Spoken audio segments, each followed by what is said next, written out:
Alfred Nobel? I have the founder of the Nobel Prize. The Nobel Prize. But do you also know that Alfred Nobel was the guy who invented dynamite. Right?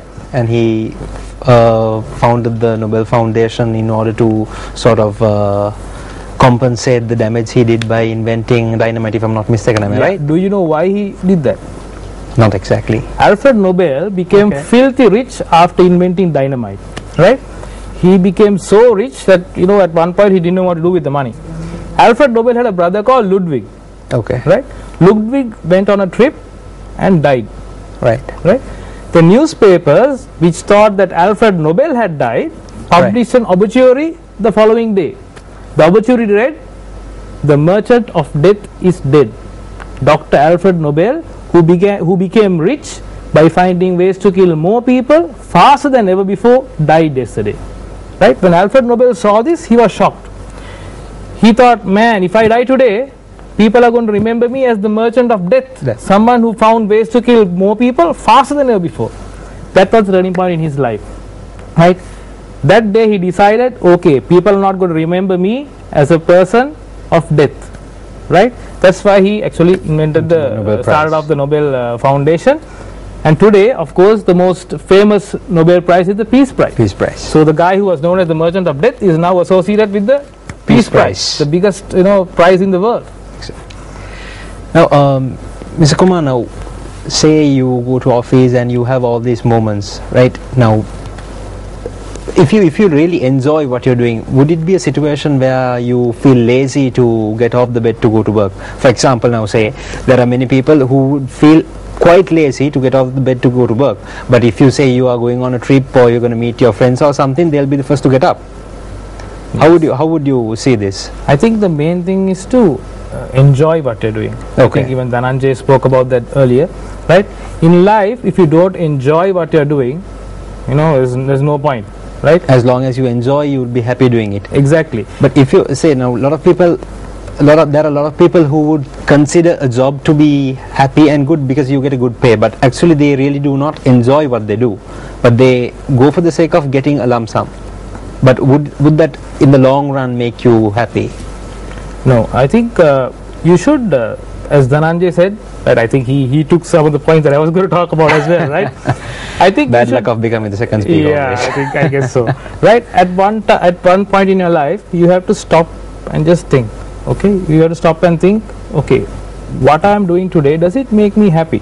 Right, you might be getting the biggest salary in the world, right? But if your job doesn't give you that satisfaction, I think the time has come for you to leave that. Too bad. Yeah. Shehan, you were talking about previously, the audience, the viewers didn't see, you want us to do something crazy after you on the set. Yes. I want to do it. Right. I want you guys to stand up. I think you guys are too comfortable the way you are. Right? Alright. I want to keep your hands on your hips, right, and bend forward. Okay. Right, now bend backwards. Now sideways. Okay. Right. Now take your right hand and give yourself a good pat on the back. Right? The same with the left hand. Right, you can sit down. Okay? The reason why I wanted you all to do that was, right?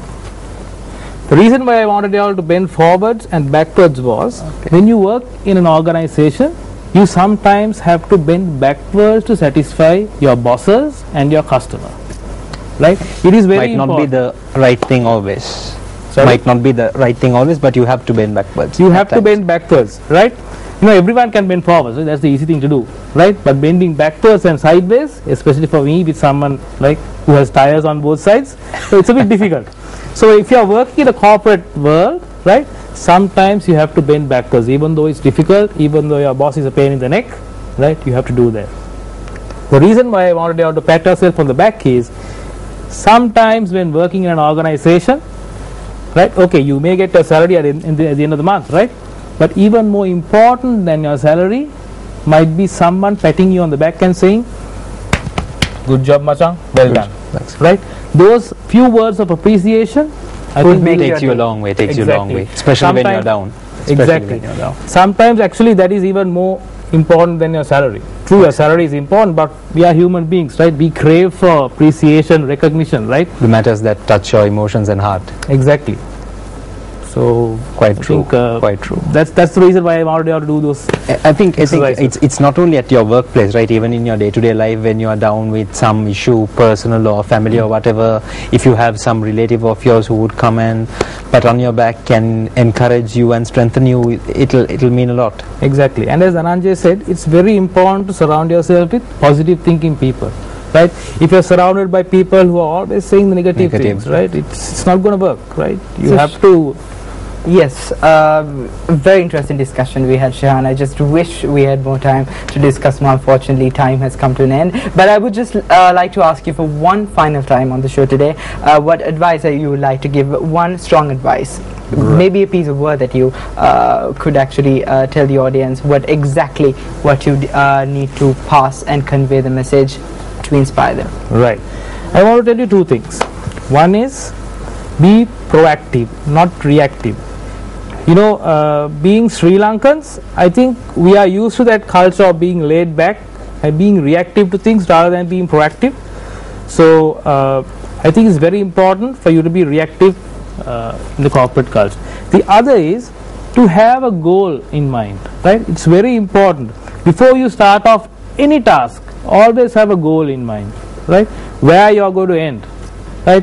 As Zig Ziglar once said, it's not where you start that is important, it's where you end. You might start as the poorest person in Sri Lanka, right? But that's not important. It's where you end and it's important. Wonderful thought over there, and it's been an absolute blast and a pleasure having you on the sofa. Pleasure and a privilege. Pleasure is all mine, Bhanu. And thank you, Niroshan. You did a great job as well on your first day. Thanks. I'm happy if I could please you and the crew. Good job. Well done. Good morning, Sri Lanka. Every weekday we bring something new. It's a new day, new beginning, and that's our theme. That's our absolute beautiful theme, which motivates our entire audience. If that's the case when it comes to what we just talked about. We're going to wrap up today's show with this amazing motivational video recorded from the Olympics. Till then, enjoy and have a brilliant and a beautiful day ahead.